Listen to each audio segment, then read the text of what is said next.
በውስጡ የነቃ ሰው ወይም ደግሞ በልቤ ነቅቻለሁ መንቃት ወደኔ መጥቷል ብሎ የሚያወራ ሰው የሚከፍላቸው ዋጋዎች ምንድን ናቸው? አሁን ባነበብኩት ክፍል ማለት ነው። ምክንያቱም የትኛው መንቃት ምን ይፈልጋል? ፕራይስ አለ። አሁን የመጀመሪያውን ለምሳሌ ብናየው እውነተኛ መንቃት ለድምፁ ተነስቶ መክፈትን ይጠይቃል። ይሄ ነው እንኳን የሚፈልገው ለድምፁ ማለት ነው። ተነስቶ መክፈትን የሚጠይቅ ነገር ስለሆነ ማለት ነው። መጽሐፍ ቅዱሳችንን ብናየው እንደዛም ስለሚያወራ ማለት ነው። ውዷ ምን እያደረገ ነው? ምን እያደረገ ነው? ውዷ እያንኳኳ ነው። እሷ ምን እያደረገችው ነው? ማንኳኳቱን እየሰማችው ነው። ስለዚህ እውነተኛ የልብ መንቃት ድምፁን መስማት ብቻ ሳይሆን ለድምፁ ተነስቶ ምንን መስጠት፣ ምላሽን መስጠት ይጠይቃል። አንድ ሰው የጌታን ቃል ሰምቶ የጌታን የጊዜውን እውነት ሰምቶ መስማቱን መልሶ እንደገደል ማሚቱ የሚያስተጋባ ከሆነ ከፊል መንቃት። ምክንያቱም እግዚአብሔር የሚናገራቸው ንግግሮች በሙሉ መነሳትን ይጠይቃል። እግዚአብሔር የሚያወራን ነገር በሙሉ ቀና ማለትን ይጠይቃል። እግዚአብሔር የሚያወራው ነገር በሙሉ አክሽን ይጠይቃል። የእግዚአብሔር ንግግር ወደኛ ሲመጣ እግዚአብሔር ለመናገር ያህል አይደለም። ምክንያቱም የእግዚአብሔር ድምፅ ሙዚቃ አይደለም። የእግዚአብሔር ድምፅ ሰሚዎች በሙሉ ተግባራዊ ምላሽን ምን የሚሉበት ነው? የሚሰጡበት ነው። ስለዚህ እቺ ሴት ማንኳኳቱን ሰምተዋለች። ሁለት ነገር እያወራች ነው። በሁለት ነገር ውስጥ ነው ያለችው። በመተኛትና በመንቃት ውስጥ ነው ያለችው። ስለዚህ መንቃቷ መኝታዋን ካላሸነፈ ጉድ አለ ማለት ነው። ስለዚህ እውነተኛ የልብ መንቃት ምን ይፈልጋል ብለን ብንል ተነስቶ ምንን መክፈት፣ ደጅን መክፈት፣ እየመጣ ላለው ጌታ፣ ወደኛ እየመጣ ላለው ጌታ። ለምሳሌ እንደ ቤተሰብ፣ እንደ ቤተ ክርስቲያን፣ እንደ ሀገር ኢየሱስ ምን እያደረገ ነው? እያንኳኳ ነው። ሰማይ እያንኳኳ ነው። የጌታ ነገር እያንኳኳ ነው። የጌታ ድምፅ በየግለሰብ፣ በየቤተሰብ፣ በየቤተ ክርስቲያን ደረጃ ድምፁ አለ። ተመሳሳይ ድምፅ አለ። ኢንተርናሽናል ቮይስ አለ ከመለኮት ዘንድ። ግን ለዚህ ለምንሰማው ለጌታ ድምፅ ግን ማለት ነው አንዳንዱ ጭልጥ ብሎ በመተኛቱ ምክንያት ሲንኳኳም አይሰማም። አይታችሁ ከሆነ በተፈጥሯዊ አኗኗር እንኳን ሲንኳኳ አልሰማውም ምን ብዬ ስለነበር ይባል፣ ተኝቼ ስለነበር ይባል። አንዳንዱ ደግሞ ሲንኳኳ ምን እያደረኩ ነበር? እየሰማው ነበረ። ግን ምን ብሎኝ ነበር? ደክሞኝ ነበረ የሚባልም ጫወታ አለ፣ ንግግር። አሁንም የጌታ ድምፅ በየዕለቱ በየጊዜው ወደ እኛ እየመጣ ነው። ስለዚህ ለሚመጣው ድምፅ እንደነቃን የምናወራ ከሆነ መንቃታችን በመኝታችን ላይ ተነስተንበት ማለት ነው።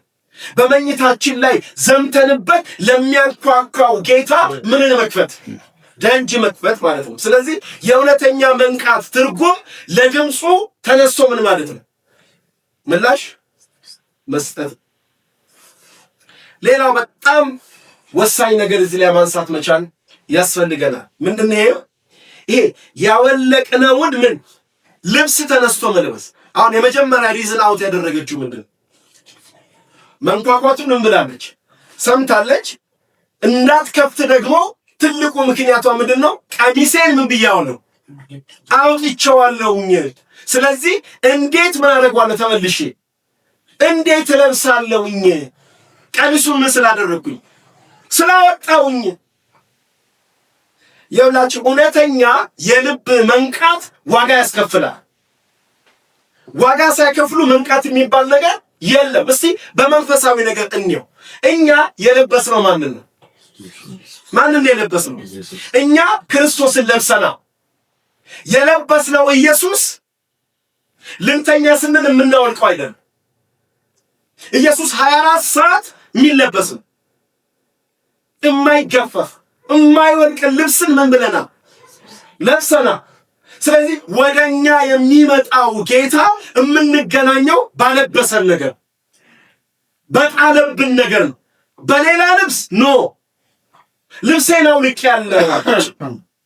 ኢየሱስ እኮ ሲጀመር መጥቶ የሚወስዳቸው ማንን ነው ብለን እሱን የለበሱትን ደግሞ መጥቶ የሚያንኳኳ ወደ ማን ነው ቢባል እሱን የለበሱትን። እቺ ሴት ውዷ እንደሆነ ታውቃለች። ውዷ እንዳለባት ታውቃለች። ሁሌ ወደ እርሷ እንደሚመጣ ታውቃለች። ስለዚህ ውዷን መቀበል በምትችልበት ቁመና ላይ አይደለችም። ውዷን የምትቀበልበትን ነገር አውጥታዋለች። ውዷ ደግሞ መጣ። ሲመጣ ደግሞ ማየት የሚፈልገው ራቁቷን አይደለም፣ ማየት የሚፈልገው ከነ ልብሷ። ነገር ግን ልብሴን ምን ብየዋለሁ አለች? አውልቄዋለሁ። ምክንያቱም ለኔ ሼም ነው ራቁቴን ምን ማለቴ መቀበሌ። ስለዚህ ልብሴን ስላወለቅኩኝ እንደገና ተነስቼ ለመልበስ ምን አልልም ደክሞኛል አይነት ነገር ማለት። እውነተኛ የልብ ንቃትና የውስጥ ንቃት ያለው ሰው ለሚንኳካው ነገር አውቶማቲክ የሆነ አክሽን ይወስዳል። ልብሱ እኮ አለ፣ ጸጋው አለ። ጸጋው በየቤታችን አለ። መንፈሱ በየቤታችን አለ። የእግዚአብሔርን መንፈስ የከለከለን የለም። ቃሉን የከለከለን የለም። ጸጋውን የከለከለን የለም። የእግዚአብሔርን ነገር እንድንለብስ የጌታ ነገር በየህይወታችን በየቤታችን አቬለብል ነው። የጌታ ነገር ኤኒ ታይም ላይ በእግዚአብሔር ነገር እንድንታጠቅ እግዚአብሔር ይፈልጋል። ስለዚህ በአንድ መልኩ የጌታን ነገር አናውልቀው። አሜን ነው። ምናልባት ይቺ ሴት ቀን ቀን ይሆናል የምትለብሰው። አንዳንድ አይታችሁ ከሆነ አንዳንዱ ቀን ቀን ክርስቲያን ነው፣ ማታ ማታ ግን ምንድነው ሌላ ነው። በተለይ በዚህ ዘመን ክርስትናን መርጠን የምንኖርበት ዘመን አይደለ? ግን ክርስትና መርጠን የምንኖርበት አይደለም። የትም ቦታ ላይ ወጥ ሆነን ነው የምንኖረው። አሜን ነው። የትም ቦታ ላይ በምንድን ነው የምንኖረው? በአንድ አይነት ልብስ ነው። ኢየሱስን በለበስንበት ሁኔታ የትኛውም ቦታ ላይ ወጥ ሆነን ነው የምንኖረው። እቺ ሴት ልብሷን ምን ብለዋለች ነው የሚለው? አውልቋለች። ስለዚህ እንደገና ተነስቶ ምን ለማድረግ ለመልበስ። መጽሐፍ ቅዱስ እኮ የሚገርማችሁ ነገር እነሆ በደጅ ቆሜ ምን አደርጋለሁ ነው አሁን የቅድሙ ሐሳብ ላይ ብነ እነሆ በደጅ ቆሜ አንኳኳለሁ። ማንም ምንም ቢሰማ ድምፁን ድምፄን ቢሰማ ከዛ ደጁንም ቢልልኝ አይገርማችሁ? ስለዚህ ድምፄን ሰምቶ ቢዝናና አላለ። ነገር ግን ድምፄን ሰምቶ ምን ቢያደርግልኝ ቢከፍትልኝ። አይታችኋል? የእግዚአብሔር ድምፅ የሚመጣው የእግዚአብሔር ድምፅ የሚያስነሳ ከመኝታ ያስነሳ ከሆነ ነገር ውስጥ ያስነሳል። ብድግ ነው የሚያደርገው የጌታ ድምፅ በጌታ በኢየሱስ ስም። ከዚህ በኋላ በሚመጣው በእግዚአብሔር ድምፅ መነሳት ይሁን። አሜን። እግዚአብሔር ሊናገረን ሲመጣ በነበርንበት እንድንኖር ፈቃዱ አይደለም። የእግዚአብሔር ድምፅ ስፍራ ያስቀይራል፣ ወንበር ያስቀይራል፣ ቁመና ያስቀይራል፣ ሐሳብ ያስቀይራል፣ ኑሮ ያስቀይራል፣ አገልግሎት ያስቀይራል፣ ስራ ያስቀይራል። የእግዚአብሔር ድምፅ ሁል ጊዜ ማለዳ አዲስ ነው። የእግዚአብሔር ድምፅ በነበርንበት እንድንኖር ፈቃዱ አይደለም። የእግዚአብሔር ድምፅ ሀገር ያስቀይራል፣ ቤተሰብ ያስቀይራል፣ ስራ ያስቀይራል። የእግዚአብሔር ድምፅ በቃ የማይለመድ ነው። እኛንም አዲስ ነው የሚያደርገው። ባይዘዌ እግዚአብሔርን ሰምቶ የሚታዘዝ ሰው የማይጠገም። ስራው አዲስ፣ ቋንቋው አዲስ፣ አገልግሎቱ አዲስ፣ ጸሎቱ አዲስ፣ ነገሩ አዲስነት እግዚአብሔርን ሰምቶ ምላሽ በመስጠት ውስጥ የሚገኝ ነገር ነው። አሮጌነት ድምፁን እየሰሙ ለድምፁ ምላሽ ባለመስጠት ያለ ህይወት ነው። በሁላችን ህይወት ላይ አሮጌነት ሊኖር ይችላል። የእግዚአብሔር ፍቃድ በአሮጌ ነገር እንድንኖር አይደለም። እኛ የምንጠላው አሮጌ ነገር ከኛ በላይ እግዚአብሔር ይጠላዋል። ጥያቄው አሮጌን ነገር እጠላለሁ፣ አሮጌን ዘመን አልፈልግም ብሎ ማውራቱ አይደለም። ዋናው ነገር ለሚመጣው ለእግዚአብሔር ድምፅ አቤትና ወዴት ነው የሚያስፈልገው። ስለዚህ እግዚአብሔር ይህን በደጅ ቆሜ አንኳኳለሁ። ስለዚህ ምን ላለው በሩን ቢከፍትልኝ ወደ እርሱ ምን እላለሁ? እገባለሁ። ሲጀመር ጌታ እኮ አይገባውም ማንኳኳት። ዳዊት እንዳለ ነው ቆይቼ እግዚአብሔር እንደጅ ምን አልኩት?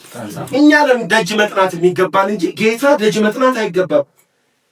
በምን ያህል እንቅልፍ ውስጥና ድንዛሴ ውስጥ ብንኖር ነው እሱ የኛን ደጅ የሚጸናው? እኛ ደጁን እንጥናው እንጂ። መጽሐፍ ቅዱስ የሚገርም ቃል ይናገራል። አይታችሁት ከሆነ በመዝሙር 27 ቁጥር 7 ላይ እናንተ መኳንንቶች በሮችን ምን በሉ ክፈቱ ይልና የዘላለም ደጆች ምን ይበሉ ይከፈቱ። የክብር ንጉሥ ምን ይበል? የክብር ንጉሥ እንዳይገባ የዘጋነው ነገር ምንድን ነው? የክብር ንጉሥ ሊገባ ይፈልጋል። መጽሐፉ የሚያወራው የዘላለም ደጆች ይከፈቱ ነው። በጌታ በኢየሱስ ስም አንድ አቋም እንይዛለን። ደጅ ክፈትልኝ ከማለታችን በፊት እኛ ደጅ እንክፈትልን። ብዙዎቻችን በተለመደ አነጋገር የአገልግሎት ደጅ ክፈትልኝ፣ የሥራ ደጅ ክፈትልኝ፣ የትዳር ደጅ ክፈትልኝ፣ የግንኙነት ደጅ ክፈትልኝ፣ የዛንና የዚህን ደጅ ክፈትልኝ፣ እኛ ተቆልፈን ክፈትልኝ። መጀመሪያ እኛ እንከፈትለን፣ ለክብር ንጉሥ እንከፈት። አሜን ነው ወይ? ፈቃዳችን ይከፈት፣ ልባችን ይከፈት። የእኛ ሥራ ሁል ጊዜ መክፈት ይሁን፣ ለጌታ መክፈት ይሁን። እግዚአብሔርማ በመክፈት የሚታወቅ አምላክ ነው። ነገር ግን ለብዙዎች እየከፈተ ብዙዎችን አጣ እግዚአብሔር። አሁን ግን ብዙዎችን የሚያገኘው እግዚአብሔር መጀመሪያ ልባችን ለሱ ሲከፈት። አሜን ነው። ልባችን ለሱ ይከፈት። የዘላለም ንጉሥ ይግባ፣ የክብር ጌታ ይግባ። ወደ ሐሳቡ ስመለስ ቀሚሴን አውልቄያለሁ። ስለዚህ ባጭሩ ቀሚሴን አውልቄያለሁ ብሎ የቀሚሱን አይነትና ከለር ከመናገር ያወለቅነውን ቀሚስ ማድረግ ነው እኮ በቃ አለቀ። መጽሐፉ ሌላኛው የሚያወራው ነገር ደግሞ እግሬን ምን ብያለሁ? ታጥቤያለሁ። ስለዚህ ማቆሸሽ አቤት አሜዚንግ እኮ እዚህ ጋር እኮ ማን ነው የሚበልጠው? የሚበልጠው ማን ነው ጥያቄው? ውዷ ነው የሚበልጠው። ተናፋቂ ሲመጣ እኮ ማቄን ጨርቄን ያስብላል እንዴ? አሁን እሷ ቀሚስ ላይ ትኩረት አደረገች። እሱ ላይ ብቻ አይደለም፣ እንደገና እግሬን ንጹህ ነው፣ እግሬን እንዴት ብንላለሁ አቆሽሻለሁ። አንድ ነገር ልንገራችሁ፣ ሰው ከልቡ ከውስጡ የነቃ ከሆነ ማለት ነው፣ የነቃ ከሆነ ለእግሩ አይጠነቀቅም። የሚጠነቀቀው ለሚያንኳኳው ጌታ፣ የሚጠነቀቀው ለጌታ ድምፅ ነው። ስለ እግሯ ታስባለች። መጽሐፍ ቅዱስ እኮ ሲያወራን እኮ በማቴዎስ 18:8 ላይ በቃ ዓይንህ ከሚያሰናክልህ ነቅለህ ወደ ሕይወት ግባ ነው የሚለው። እጅህ ከሚያሰናክልህ እጅና እግርህ ተቆርጦ ወደ ሕይወት ብትገባ ይሻላል ነው የሚለው። ስለዚህ እዚች ጋር እግሯ አድፎ ወደ ውዷ ብትሄድ ነበር የሚሻላት። በትክክለኛ ሁኔታ ሰው በልቡና በውስጡ እንደነቃ የገባው ሰው ባለባበስ ላይ ትኩረት አያደርግም። አንደኛ። ሁለተኛ ደግሞ እግሬ ታጠበ ምናምን አይደል። ዛሬ እኮ አለ እኮ ዛሬ እኛ ይቺ ሴት እንደዚህ ያለች እንጂ እኛ የምንለው ብዙ ነገር አለ። እንዳው ሌላውን ተውትና አንዳንድ ጊዜ ሌሊት ላይ ውስጣችን በአምልኮና በጸሎት የሚቃጠልብን ሰዎች የለም እኔ ያለ ተውት። ሌሊት ብቻ ሳይሆን በየትኛውም ቀንም ሊሆን ይችላል። ብቻ በሆነ መንገድ የመንፈስ ነገር በውስጣችን መንደድ በሚጀምርበት ወቅት ላይ በውስጣችን ለሚነደው ነገር ምንድነው የምናደርገው? አንዳንዶቻችን ውስጣችን እየነደደ ጓደኛችን ጋር እንሄዳለን። እግዚአብሔር እኮ ውስጣችንን ያነደደበት እኮ ምን አለው? ምክንያት እኮ አለው። እግዚአብሔር በምክንያት ነው ውስጣችንን የሚያነደው። ስለዚህ እዚህችም ጋር ውስጧን እንደነቃ ብታምንም ግን እግሯን ምን አደረገችው? እግሯን ምክንያት አደረገችው።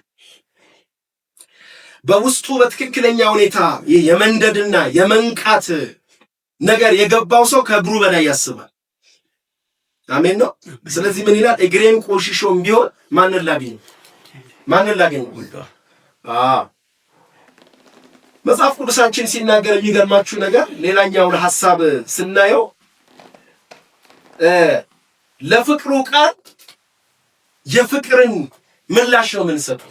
አይታችሁ ከሆነ ውዷ ምን ሲያንኳኳ በአራት አይነት መንገድና በአራት አይነት ቃላት ነው ይጣራት የነበረው። እያንኳኳ አይደለ? ምን እያለ? እርግቤ ሆይ አይደል? መደምደሚያዬ ሆይ፣ ወዳጄ ሆይ፣ እህቴ ሆይ። ምን አይነት ማቆላመጥ! በዚህ ልክ እኮ ነው የሚያወራት። እህቴ ሆይ፣ እርግቤ ሆይ፣ ወዳጄ ሆይ፣ መደምደሚያዬ ሆይ እያለ በፍቅር ቃላት ነው ምን የሚያደርጋት? መኝታዋን እንድታሸንፍ የሚያወራት